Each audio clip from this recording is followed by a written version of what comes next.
Amis téléspectateurs, bonjour, bonsoir, et que le Seigneur vous bénisse. Nous sommes très heureux de vous rencontrer encore aujourd'hui pour notre méditation, la méditation du jour que vous avez l'habitude de suivre. Et je prie que ce jour soit un jour heureux pour vous, un jour béni, un jour brillant, et que la grâce de Dieu vous soit renouvelée pour faire sa volonté au nom de Jésus. Nous allons prier. Seigneur, nous te remercions infiniment, nous bénissons ton nom pour ta grâce. Nous te glorifions, nous te magnifions pour ton amour, pour ta puissance, pour ta parole, pour tes révélations et pour tout ce que tu nous montres au travers de ta parole. Merci beaucoup pour la parole, merci beaucoup pour les grandes choses que nous comprenons, nous apprenons de toi. Je prie que tu nous donnes la grâce d'être obéissants à ta parole, d'être des enfants bénis au travers de ta parole au nom de Jésus. Merci Seigneur pour la réponse au nom de Jésus. Nous avons prié. Amen. Dites-moi Amen, vous qui me suivez. Dites-moi Amen. Que le Seigneur vous bénisse, mes bien-aimés.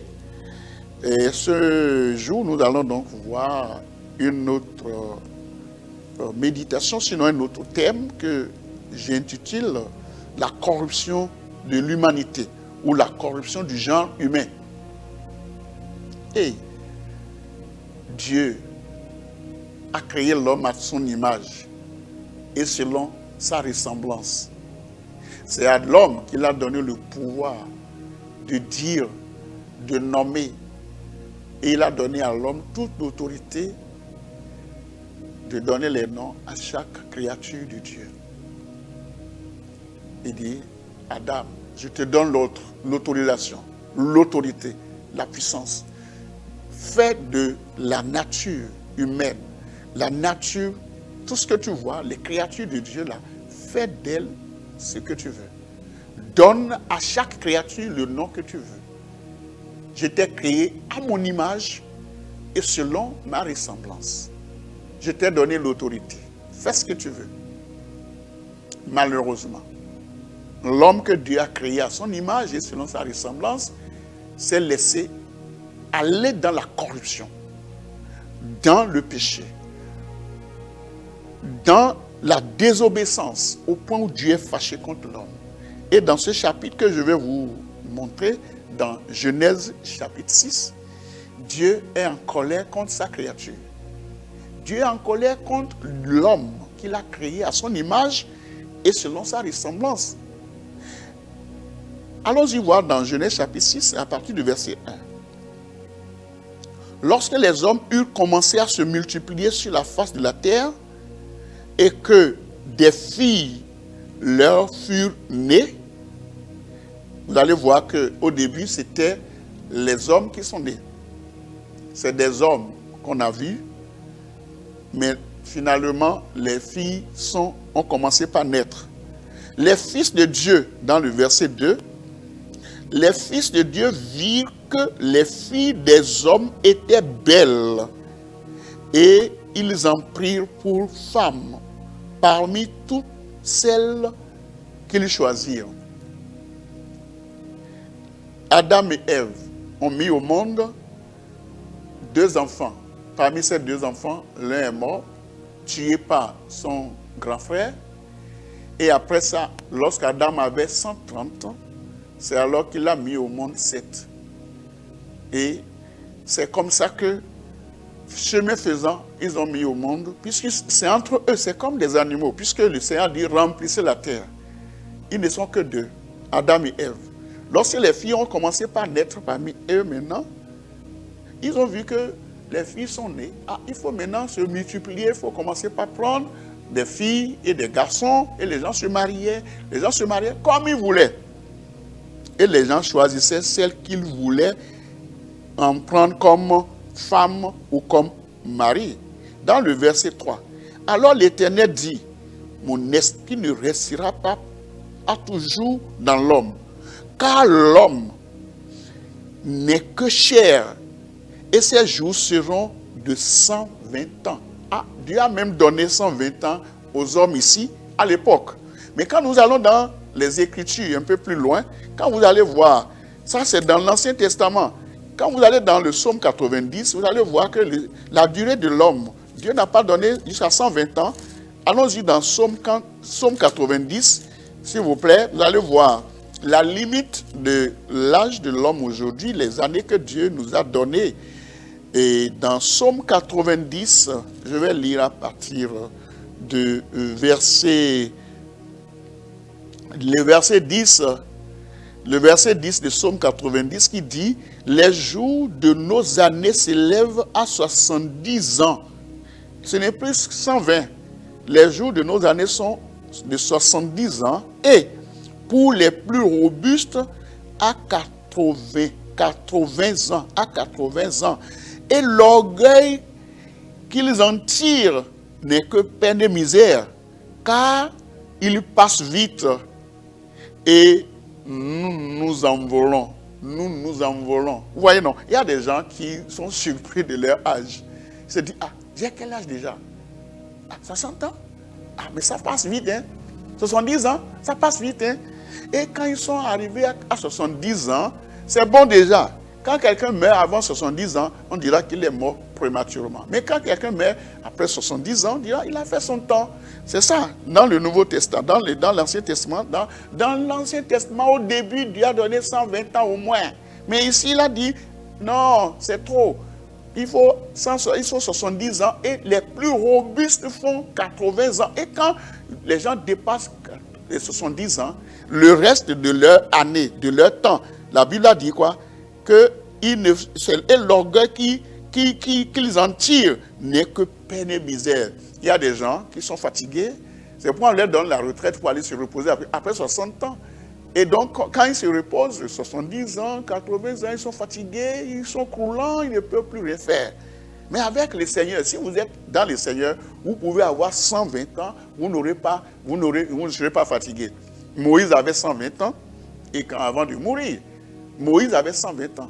40 ans en Égypte et 40 ans derrière les brebis. 40 ans après, maintenant, pour servir le Seigneur, ça fait 120 ans. Il a fait 120 ans avant de mourir, mais ici on dit 70 ans. 80 ans pour les plus robustes. Je prie que Dieu nous donne la grâce, que nos années que nous passons sur la terre ne soient pas des années inutiles, des années vaines, des années désagréables au Seigneur. Que Dieu t'accorde la grâce. Le peu d'années qui te restent là, que tu mènes ça et que tu passes ça de façon agréable devant le Seigneur, afin que le dernier jour, le Seigneur ne te juge pas pour le mal que tu auras fait, mais pour le bien que tu auras fait. Les gens vont dire, je fais un peu de mal, mais je fais beaucoup de bien. Même le peu de mal que tu fais là peut te disqualifier d'aller au ciel. Donc ça veut dire quoi? Il vaut mieux faire le bien à 100% parce que la loi dit, les 10 commandements, tu ne feras pas ceci, tu ne feras pas ceci là, tu ne vas pas servir d'autres dieux devant ma femme, tu ne vas pas t'agenouiller devant les idoles, tu ne vas pas faire ceci, tu ne vas pas faire cela, tu ne tueras pas, tu ne mentiras pas, tu ne voleras pas, tu ne commettras pas d'adultère, tu ne vas pas prendre ce qui appartient à autrui, les objets d'autrui, le bœuf d'autrui, le champ d'autrui, tu ne vas pas prendre ça, tu ne peux pas, c'est interdit. Quand les gens font ça aujourd'hui, ils disent non, je fais un peu, mais bon, le Seigneur comprend, aide-toi, le ciel t'aidera, Dieu va faire le reste. Dieu ne va pas faire le reste. Les 10 commandements là, tu dois les mettre en pratique au jour le jour. C'est pourquoi il est dit dans Matthieu chapitre 6 là, apprends-nous à prier. Le Seigneur dit, voici comment il faut prier. Notre Père qui est aux cieux, que ton nom soit sanctifié. Les gens récitent ça sans savoir que ce n'est pas la récitation, c'est la méthode de prier. Il faut prier comme ça. Il faut classer.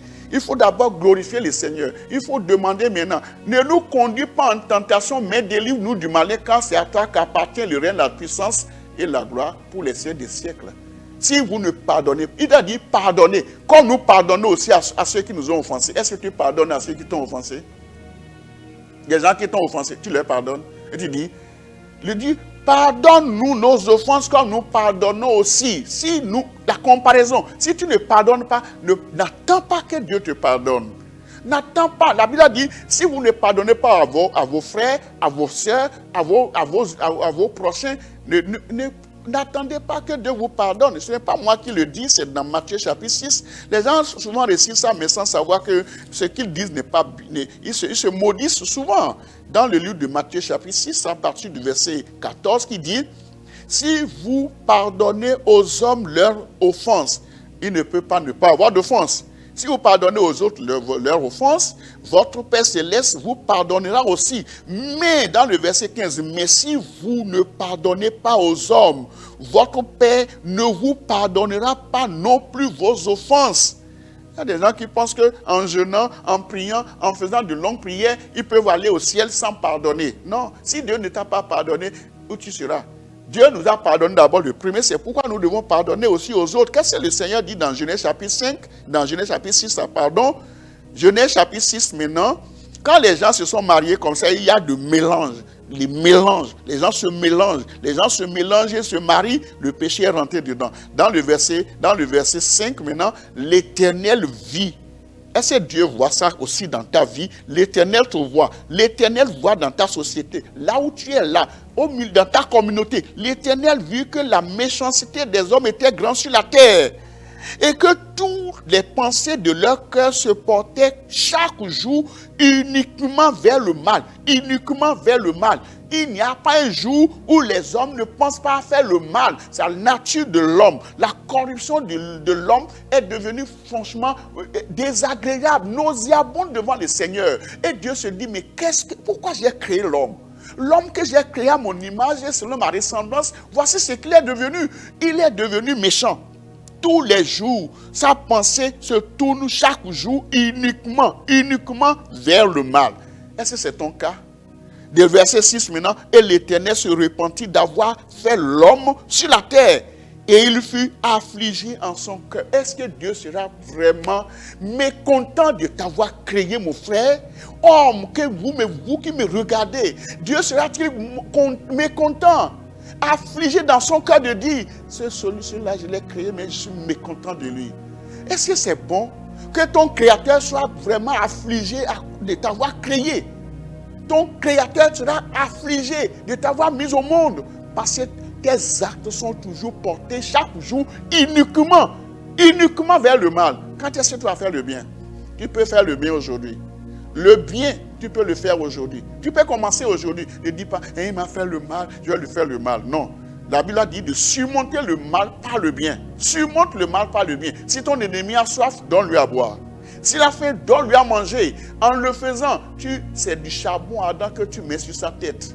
Ne fais pas le mal. Laisse le mal. Abandonne le mal et fais le bien. Et le Seigneur va te recueillir dans le royaume, dans son royaume céleste, le jour de ta mort. Parce qu'il y a un jour où nous allons quitter ce monde. Et qu'est-ce que la Bible a dit? Je vais vous lire ça. C'est pourquoi nous devons prier que le Seigneur nous délivre du mal. Et nous prions, délivre-nous du mal, délivre-nous du mal, délivre-nous du mal. Et mais le mal est toujours là. Donc il faut prier, il faut prendre la résolution de laisser le mal. Hébreux chapitre 9. Hébreux chapitre 9, le verset 25. Et comme il est réservé aux hommes de mourir une seule fois, après quoi vient le jugement. Ton jugement vient si tu ne laisses pas le mal. Mon conseil pour toi, c'est que tu abandonnes le mal et que tu fasses le bien. Et le Seigneur va te pardonner aussi. Prie pour ton pardon. Prie pour que le Seigneur te rachète de tout le mal que tu as fait. Il va te pardonner, il va te purifier et tu auras la chance de vivre avec le Seigneur éternellement. Dieu est capable de le faire aujourd'hui. Parlons au Seigneur, baissons la tête et prions le Seigneur. Tu vas dire, Seigneur, pardonne-moi, je ne ferai plus ça. Tout ce que tu viens d'écouter, mets ça en prière. Et Dieu va te relever de la chute et de la méchanceté. Au nom puissant de Jésus, nous prions. Père, nous te remercions pour l'exhortation de ce jour, pour la méditation de ce jour. Pardonne tous ceux qui nous écoutent en ce moment, efface leurs transgressions au nom de Jésus. Merci Seigneur. Au nom puissant de Jésus, nous avons prié. Amen.